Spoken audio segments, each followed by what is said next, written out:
मैं प्रहलाद तिवारी इस वीडियो में मेरी प्रकाशित महानायकों स्वामी रामकृष्ण परमहंस और युग प्रवर्तक स्वामी विवेकानंद की जीवनियों के विषय में आपसे रूबरू हो रहा हूं। आप सबका स्वागत है। अधिक जानकारी के लिए डिस्क्रिप्शन में दी गई ईमेल आईडी और व्हाट्सएप पर क्लिक करें। पहले भाग में स्वामी रामकृष्ण परमहंस। भारत भूमि सदैव विचारकों और ऋषियों से समृद्ध रही है। रामकृष्ण ईश्वर की अनुभूति का औदात्य मानते थे।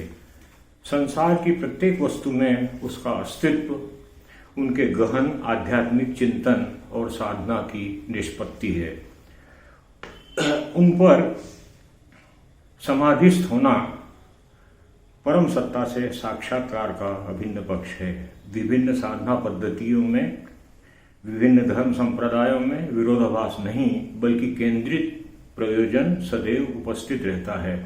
वस्तुतः वे मस्तिष्क और हृदय के बीच विभाजन रेखा नहीं खींचते बल्कि दोनों की अनिवार्यता को स्वीकार करते हैं। रामकृष्ण परमहंस ने सशक्त प्रवक्ता विवेकानंद की अद्वितीय क्षमता का आकलन कर अपनी अर्जित दिव्य ऊर्जा का शक्तिपात किया। रामकृष्ण के विचारों को विवेकानंद ने पूर्व और पाश्चात्य के वैचारिक धरातल पर प्रस्तुत किया और पाश्चात्य देशों को भारतीय आध्यात्मिक संपदा से अवगत कराया। रामकृष्ण मिशन शिक्षा, स्वास्थ्य और आध्यात्मिक उन्नयन की दिशा में कार्यरत है। रामकृष्ण परमहंस ने सरल दृष्टांतों द्वारा धर्म के गूढ़ रहस्यों को जन साधारण तक पहुंचाने का कार्य किया है। उनका समाधिस्थ होना मानसिक धरातल पर ईश्वर की अनुभूति की चरम स्थिति है, जब वे सांसारिकता से ऊपर उठकर विदेह हो जाते थे। ईश्वर और मानव मन के बीच रिक्तता यानी शून्य को भरने का प्रयास करते थे। साधना की स्थिति में दैहिक परिवर्तन होता था। साधना के आरंभ में उनके शरीर में उत्ताप यानी बर्निंग की अनुभूति होती थी। उनके सानिध्य से गुजरना होता था। स्वयं उनका कथन है कि संध्या और पूजा के दौरान धार्मिक मान्यता के अनुसार पाप पुरुष जलकर नष्ट हो जाता है। रामकृष्ण माता के दिव्य स्वरूप से प्रथम 4 वर्षों में संतुष्ट नहीं थे। उनका मन पारिवारिक देव रघुवीर की ओर आकर्षित था। अतः हनुमान के दास्य भाव से पूर्णता प्राप्त करना चाहते थे। वे कहते थे, मुझे हनुमान की भांति चलना, भोजन ग्रहण करना और अन्य कार्य करने होते थे। मैंने अपने वस्त्र कमर में लपेट लिए ताकि पूंछ की भांति दिखाई दें। मैंने केवल कंदमूल फल खाए और चिल्लाया, रघुवीर रघुवीर। दास्य भक्ति साधना में सीता के सामीप्य की उन्हें अनुभूति हुई।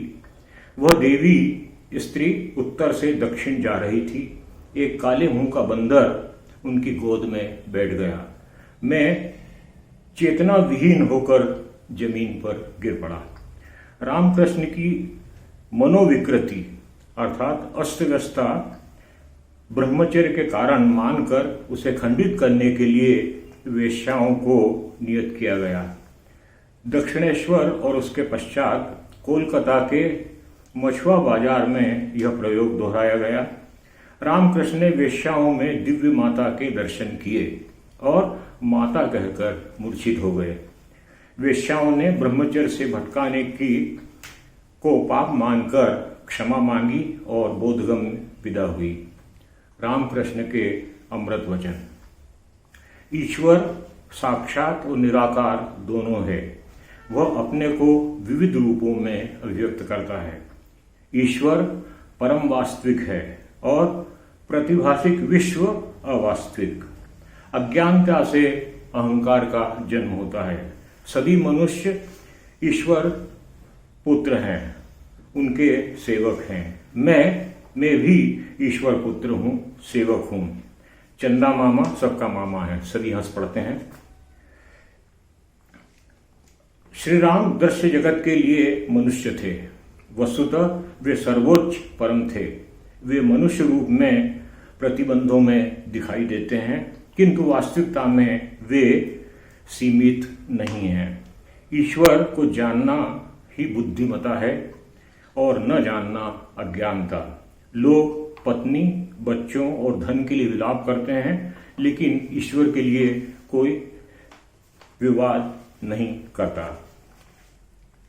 यह वीडियो यहाँ समाप्त हुआ। इस वीडियो के दूसरे भाग में मैं युग नायक विवेकानंद से रूबरू होऊंगा।